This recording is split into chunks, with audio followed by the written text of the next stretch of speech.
দেশে অবস্থিত এই বারাণসী শহর হলো পৃথিবীর একটা অন্যতম প্রাচীন শহর এবং নিরবিচ্ছিন্নভাবে মানুষের বসবাসযুক্ত একটা প্রাচীন শহর হলো এই বারাণসী। শুধুমাত্র ধর্মপ্রাণ হিন্দুদের এটি একটি পীঠস্থান নয়, এর সাথে জড়িয়ে আছে বহু বহু পুরনো বিভিন্ন রকম পৌরাণিক কাহিনী। তার আকর্ষণে সারা বছর প্রচুর পর্যটক এবং ধর্মপ্রাণ হিন্দুরা এই বারাণসী ভ্রমণে আসেন। প্রচুর বিদেশি মানুষও এই বারাণসী শহর দেখতে আসেন। এই শহরে 84টা ঘাট আছে এবং সেই ঘাটগুলোও কিন্তু অত্যন্ত আকর্ষণপূর্ণ এবং বোটে করে আপনারা দেখতে পারেন। কিন্তু এখানে বলার বারাণসী শুধুমাত্র একটা ধর্মীয় পীঠস্থান নয়, এখানে অনেক রকম খাবার দাবার পাওয়া যায়। চলুন আজকে এই পর্বে আপনারা সেই রকম খাবার দাবারের সন্ধান আপনারা দেখতে পাবেন এবং এই খাবারগুলো বারাণসী গেলে কখনোই আপনারা মিস করবেন না। চলুন দেখতে থাকুন এই পর্বটা।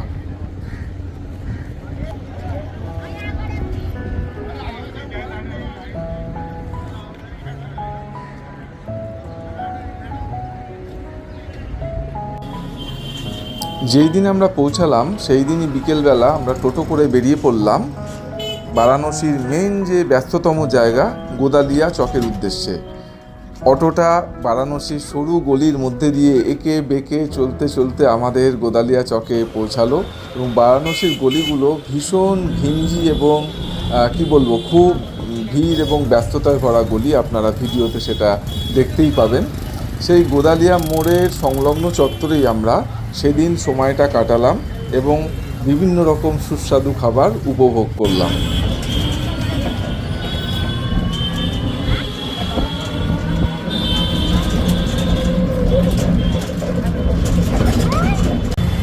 আমরা এখন বারাণসীর অন্যতম বিখ্যাত এবং ইম্পর্ট্যান্ট চক, যেটা ব্যস্ততায় ভরা, সেই গোদালিয়া চকে যাচ্ছি। ওখানে আমরা কিছু বিখ্যাত দোকানে খাবারের খোঁজ করবো এবং খাবো। আমরা আজকে লাঞ্চ করার সময় পাইনি, দেরি হয়ে গেছে। তো দেখা যাক এখানকার যেসব বিখ্যাত এবং এখানকার যে ফেভারিট খাবারগুলো আছে ওগুলো আমরা সন্ধান করে খাবো।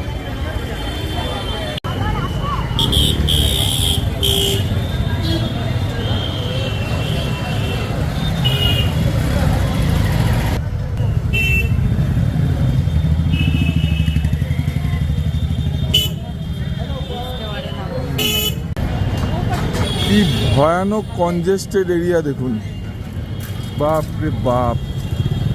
এই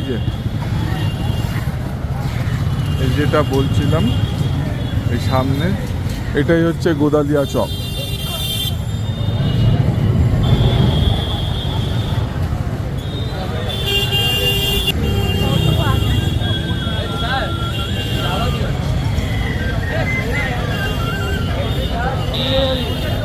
দেখুন কি ব্যস্ততায় ভরা গোদালিয়া চক, পুরো এরিয়াটা।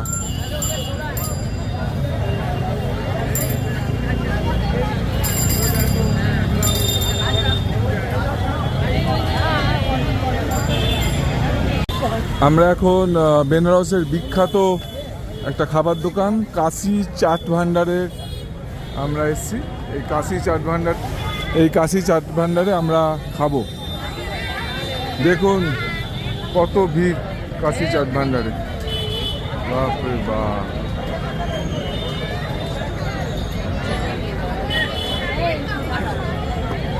যাও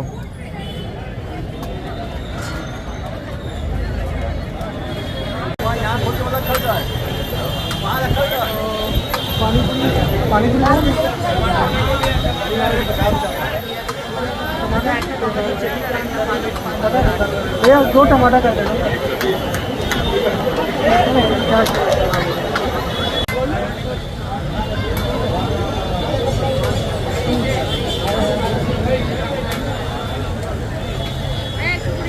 এটা হচ্ছে আর একটা বিখ্যাত খাবার এখানকার, মালাইও। ঠান্ডা ঠান্ডা है ना। দেখুন আমরা কত कितना 70 रुपीस 70 रुपीस करके है, हम दोनों लेंगे। सब খাও, ওকে দাও, এটা একটু রোকে দাও। ফটো তুল। আমরা এখন চক থানাতে যাচ্ছি। চক থানা বলে একটা জায়গা, ওখানে আমরা একটা বিখ্যাত কচুরির দোকানে যাচ্ছি। যাওয়ার পর দেখাচ্ছি, ওখানে আমরা কচুরি খাবো। ওটাও একটা বেনারসের বিখ্যাত দোকান। কি ভিড় দেখুন, শুধু ভিড় কাকে বলে, মনে হচ্ছে কলকাতার বড়বাজার এরিয়ায় আছি। আমার পায়ে জল খেলে কে ছিটকে লাগলো?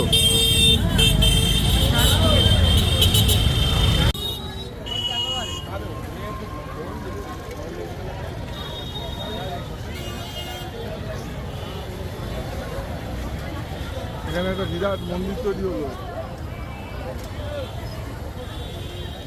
এখানে বলে রাখি, আমরা সেদিন চাট এবং মালাইও খাওয়ার পর আমাদের খাওয়ার ইচ্ছা ছিল বিখ্যাত রামভান্ডারের কচুরি, কিন্তু আমরা জানতে পারলাম সন্ধেবেলা কিন্তু সেই কচুরির দোকান খোলা থাকে না, সকালবেলা থাকে। তো অনেক ঘোরাঘুরির পরেও কিন্তু আমরা এটা জানতে পারলাম, তার ফলে আমরা সেদিন সেই কচুরি খাইনি। আমরা পরের দিন সকালবেলা আমরা কচুরি খেয়েছিলাম।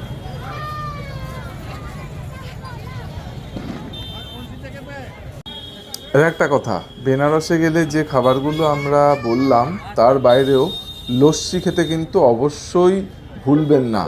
আমরাও কিন্তু লস্যি খেলাম।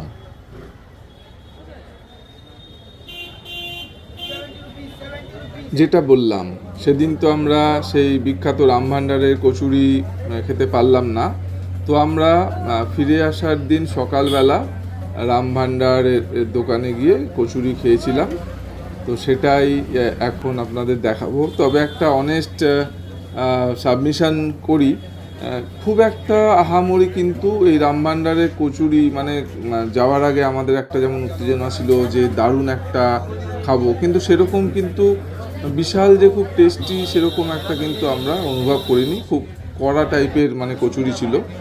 তরকারিটা অবশ্যই ভালো ছিল, যে ডালটা মিক্সড টাইপের একটা ডাল দিয়েছিল। তো এটাই বলা।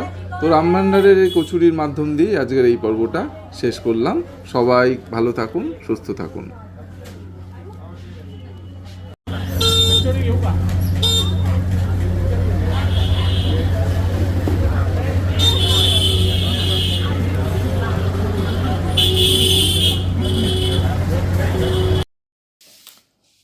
পরবর্তী পর্বে আপনারা দেখবেন ভাঙা মহাকুম্ভ যাত্রা।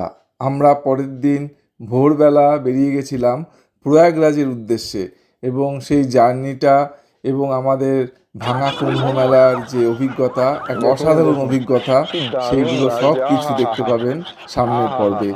আপনারা সবাই ভালো থাকুন এবং আমাদের সঙ্গে থাকুন, পরবর্তী পর্ব দেখতে থাকুন। আর অনুরোধ রইল এই চ্যানেলটিকে সাবস্ক্রাইব করার, ভিডিওটা ভালো লাগলে লাইক এবং শেয়ার করার। নমস্কার।